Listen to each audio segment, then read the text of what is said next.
Real Madrid വീണ്ടും ഞെട്ടിച്ചിരിക്കുകയാണ് guys. Yes, Marc Cucurella to Real Madrid. This was an unexpected move.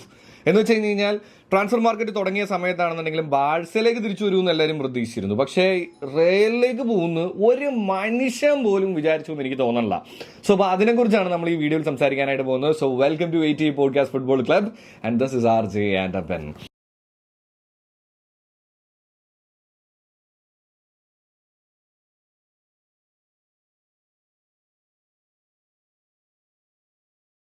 Guys, അപ്പോൾ നമ്മുടെ videos കാണുന്ന സമയത്ത് ഇഷ്ടപ്പെടുകയാണെന്നുണ്ടെങ്കിൽ ഒന്ന് സബ്സ്ക്രൈബ് ചെയ്യണം എന്നുള്ളത് ഓർമ്മിപ്പിച്ചുകൊണ്ട് വീണ്ടും ഞാൻ തുടങ്ങുകയാണ് കേട്ടോ.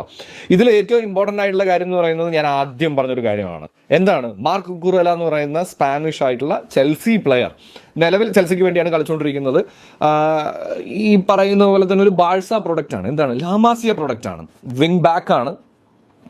ആൻഡ് നമുക്കറിയാവുന്നത് പോലെ തന്നെ ലാമാസിയ പ്രൊഡക്ട്സിൽ നിന്ന് അങ്ങനെ റയൽ മാഡ്രിഡ് വാങ്ങിക്കില്ല. സോ പുള്ളിക്കാരൻ അത്യാവശ്യം നല്ല പെർഫോമൻസ് ഒക്കെ ജൂനിയർ ആയിട്ടിരിക്കുന്ന സമയത്ത് കാഴ്ചവെച്ചെങ്കിലും സീനിയർ അപ്പിയറൻസ് ആകെ എനിക്ക് ഒന്നോ അങ്ങനെ എന്തോ ഉള്ളെന്നാണ് എൻ്റെ വിശ്വാസം.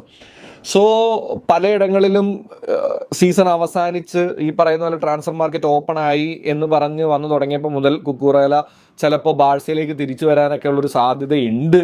കാരണം വിങ് ബാങ്ക്സിലേക്ക് ബാഴ്സലോണ നോക്കുന്നുണ്ട് എന്നൊക്കെ പറഞ്ഞിട്ടുള്ള കാര്യങ്ങൾ ഇങ്ങനെ പൊക്കോണ്ടിരിക്കുമ്പോഴാണ് എന്ത് സംഭവിക്കുന്നത്?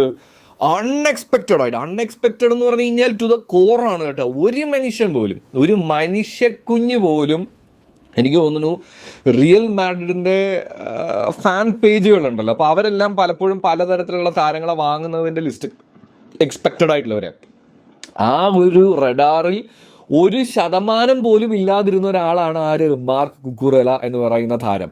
ആ പുള്ളിയെയും ആര് വാങ്ങിച്ചു? റിയൽ മാഡ്രിഡ് വാങ്ങിച്ചു.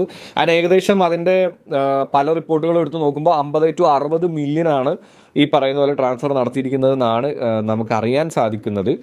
ആൻഡ് എങ്ങനെയാണ് പുള്ളിക്കാരൻ അടിപൊളിയാവുക? സത്യം പറഞ്ഞു കഴിഞ്ഞാൽ ചെൽസി പ്രീമിയർ ലീഗിൽ വലിയ പെർഫോമൻസ് ഒന്നും കാഴ്ചവെച്ചില്ല എങ്കിൽ പോലും പുള്ളിക്കാരൻ്റെ പെർഫോമൻസ് വിങ്ങിൽ അത്യാവശ്യം അടിപൊളി തന്നെയാണ്. ക്ലബ് വൈസ് ഞാൻ പറയുന്നത് ഗംഭീര പെർഫോമൻസ് കാഴ്ചവെച്ചു എന്നുള്ളതല്ല.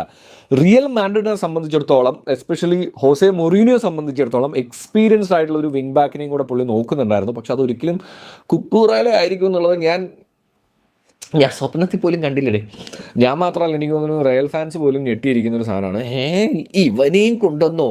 കാര്യം അതൊക്കെയാണ് എപ്പോഴും റിയൽ മാഡ്രിഡ് എന്ന് പറയുന്ന ഒരു ക്ലബിനെ one of the biggest club ആ കാര്യങ്ങളൊക്കെ ഉണ്ടെന്നുണ്ടെങ്കിലും ട്രാൻസ്ഫർ മാർക്കറ്റിൽ അവന്മാരൊരു പുലികൾ തന്നെയാണ്. അത് നമ്മുടെ റൈവൽ ക്ലബ്ബ് ആയതുകൊണ്ട് അക്സെപ്റ്റ് ചെയ്യാതിരിക്കേണ്ട ആവശ്യമൊന്നുമില്ല. അതൊരു സത്യസന്ധമായ ഒരു കാര്യമാണ്. എന്ന് വെച്ച് കഴിഞ്ഞാൽ നമ്മൾ വിചാരിക്കാത്തവരെ വാങ്ങും. നമ്മൾ വിചാരിക്കും ഇവരെ വാങ്ങത്തില്ല എന്ന്, അവരെയും വാങ്ങും.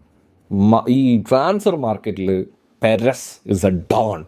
മറ്റേ തൊടാൻ പറ്റില്ല. പുള്ളി ചില മൂവ്സ് ഒക്കെ ചെയ്യുന്നത് അങ്ങനെ തന്നെയാണ്. ആ കാര്യത്തിൽ എന്നാൽ ബാഴ്സയിലേക്ക് വരികയാണെന്നുണ്ടെങ്കിൽ ബാഴ്സ ട്രാൻസ്ഫർ മാർക്കറ്റിൽ വാങ്ങാനും വിൽക്കാനും അത്ര നല്ലൊരു ക്ലബ്ബും അല്ല. അത് ഞാൻ പലപ്പോഴും പറഞ്ഞിട്ടുണ്ട്. അതൊരു വലിയ സത്യസന്ധമായ ഒരു സത്യം തന്നെയാണ്. It's A fact. നമുക്കതിൽ എന്താ പറയുക, തർക്കിക്കാനൊന്നും വലിയ കാര്യങ്ങളൊന്നുമില്ല. അതങ്ങനെയാണ്. എന്നാൽ ഇനി എങ്ങനെയാണ് റിയൽ മാഡ്രിഡിലേക്ക് വരുമ്പോൾ മാർക്ക് കുക്കുറെല അടിപൊളിയാവുന്നതെന്ന് ചോദിച്ചു കഴിഞ്ഞാൽ, കഴിഞ്ഞ സീസണിൽ അവർക്ക് പലപ്പോഴും കറക്റ്റ് പൊസിഷനിലേക്ക് കറക്റ്റ് താരങ്ങളില്ലായിരുന്നു. ഇത് പലപ്പോഴും പലരും പറഞ്ഞിട്ടുണ്ടായിരുന്നൊരു കാര്യമാണ്. പിന്നീട് ഡിഫെൻഡ് ചെയ്യേണ്ടി വരുമ്പോൾ നമ്മളിപ്പോൾ സ്വാഭാവികമായിട്ട് നമ്മുടെ ക്ലബിനെ ഒരാളുടെ മുമ്പിലും നമ്മൾ ഇത് പറയില്ലല്ലോ. വിങ്ങിൽ അതിൻ്റേതായിട്ടുള്ള പ്രശ്നങ്ങൾ റിയൽ മാഡ്രിഡ് ഫേസ് ചെയ്യുന്നുണ്ടായിരുന്നു. കൊണ്ടുവന്ന താരങ്ങളാണെങ്കിലും വേണ്ടത്ര പെർഫോം ചെയ്യാത്തതുപോലെയാണ് പേഴ്സണലി എനിക്ക് തോന്നിയത്. അതുകൊണ്ട് തന്നെ മാർക്ക് കുക്കുറെല എന്ന് പറയുന്ന താരം എക്സ്പീരിയൻസ്ഡ് ആണ്. സ്പെയിനിന് വേണ്ടി ഇപ്പോൾ വേൾഡ് കപ്പ് കളിക്കാൻ പോവുകയാണ്. ആൻഡ് പുള്ളിയുടെ പെർഫോമൻസ് നമ്മളെല്ലാം കണ്ടിട്ടുള്ളതാണ്. അതുകൊണ്ട് റിയൽ മാഡ്രിഡിലേക്ക് വന്ന് പുള്ളി പെർഫോം ചെയ്യുമെന്നുള്ളതിന് ഡൗട്ട് ഉണ്ടെന്നുണ്ടെങ്കിൽ may be because you are not watching football properly എന്നുള്ളത് മാത്രമേ എനിക്ക് പറയാനായിട്ടുള്ളൂ. ആൻഡ് ഹോസെ മൊറീനിയോയ്ക്ക് പുള്ളിയെ തന്നെ വേണം, അല്ലെങ്കിൽ പുള്ളിയെ കൊണ്ടുവരുന്നതിന് നല്ലൊരു ഒപ്പീനിയനാണ് പറഞ്ഞിരുന്നതെന്നൊക്കെയാണ് റിപ്പോർട്ടുകൾ പറയുന്നത്. ഈ ഹോസെ മൊറീനിയോ നോക്കുന്ന ആൾക്കാരെ എല്ലാം നിങ്ങൾ നോക്കിക്കഴിഞ്ഞാൽ ഒരു കാര്യമുണ്ട് കേട്ടോ. എന്ന് വെച്ച് കഴിഞ്ഞാൽ എനിക്ക് തോന്നിയതാണ്, നിങ്ങൾക്ക് ഫീൽ ചെയ്തെന്ന് പറയണം, ലെമീൻ യമാലാണ് സത്യം പറഞ്ഞു കഴിഞ്ഞാൽ ഈ പറയുന്ന പോലെ തന്നെ റിയൽ മാഡ്രിഡിന് ഒരു പരിധിയിൽ കൂടുതൽ പ്രശ്നങ്ങൾ ഉണ്ടാക്കുന്ന ആൾ. വിങ്ങിലൂടെ ആയാലും ഈ പറയുന്ന പോലെ പുള്ളിയുടെ ഒരു മൂവ്മെൻറ്റ് തടയുക എന്നുള്ളത് ഏറ്റവും ഇമ്പോർട്ടൻ്റ് ആയിട്ടുള്ള കാര്യമാണ്. അതിന് ഓരോരോ ചെക്കുകളായിട്ട് വെച്ചുകൊണ്ടിരിക്കുന്നുണ്ടെന്നുള്ളതാണ്. ആൻഡ് ബാഴ്സയ്ക്കുള്ള ചെക്കുകളാണ് ഇപ്പോൾ വെച്ചിരിക്കുന്ന എല്ലാം. ഇപ്പോൾ നമ്മളെ കളിയാക്കി ഫ്രൈസ് എന്ന് പറയും, ആ സൈനിങ് ആയിക്കോട്ടെ, ഈ പറയുന്ന പോലെ ബെർണാഡോ സിൽവയുടെ സൈനിങ് ആയിക്കോട്ടെ, ഇനി ഈ പറയുന്ന നമ്മുടെ കുക്കുറേലയുടെ സൈനിങ് ആണെങ്കിൽ പോലും എല്ലാം എവിടേക്കോ ബാഴ്സക്കെട്ടുള്ള കൊട്ടു പോലെ എനിക്ക് തോന്നുന്നുണ്ട്. And real Madrid is like literally cooking the market.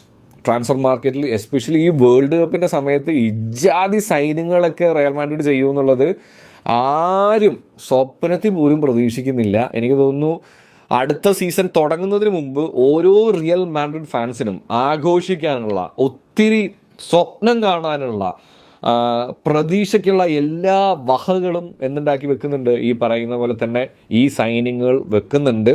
ഓരോ പൊസിഷനിലും കറക്റ്റായിട്ടുള്ള ആപ്റ്റായിട്ടുള്ള ദി ബെസ്റ്റിനെ തന്നെ റയൽ കൊണ്ടുവരുന്നുണ്ട്.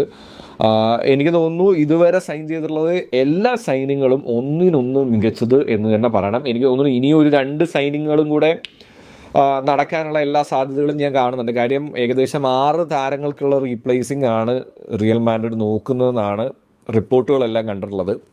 അതുകൊണ്ട് തന്നെ ഇനി എനിക്ക് തോന്നുന്നു ഇനിയൊരു സെൻട്രൽ ബാക്ക് പൊസിഷനിലേക്ക് ആരെങ്കിലും നോക്കുമോ, എനിക്കതിലൊരു കൺഫ്യൂഷൻ ഉണ്ട്. എനിക്ക് തോന്നുന്നു മേ ബി ഇനിയൊരു, ഞാൻ എൻ്റെ ഒരു എക്സ്പെക്റ്റേഷൻ പറയുകയാണ്, അടുത്ത സീസണിൽ ഒരു ഫസ്റ്റ് 11 സെൻട്രൽ ബാക്സ് എന്ന് പറയുന്നത് ഡീൻ ഹോയ്സണും അതുപോലെ തന്നെ കൊനാറ്റയും ആയിരിക്കും. കാരണം കൊനാറ്റയ്ക്ക് അത്യാവശ്യം എക്സ്പീരിയൻസ് ഉള്ളതാണ്. ഡീൻ ഹോയ്സനെ എങ്ങനെ കളിപ്പിക്കണം സെൻട്രൽ ബാക്കിലിട്ട്, ലൈക്ക് നമ്മൾ കളിക്കുമ്പോൾ ഒരു സീനിയർ പ്ലെയർ ഉള്ളപ്പോൾ ഉള്ളൊരു സംഭവം ഉണ്ടല്ലോ, അത് ചിലപ്പോൾ ഇവർ തമ്മിൽ നല്ല കോമ്പിനേഷൻസ് വർക്കൗട്ട് ആവാനുള്ള സാധ്യതകളൊക്കെ ഉണ്ടെന്ന് എനിക്ക് തോന്നുന്നു.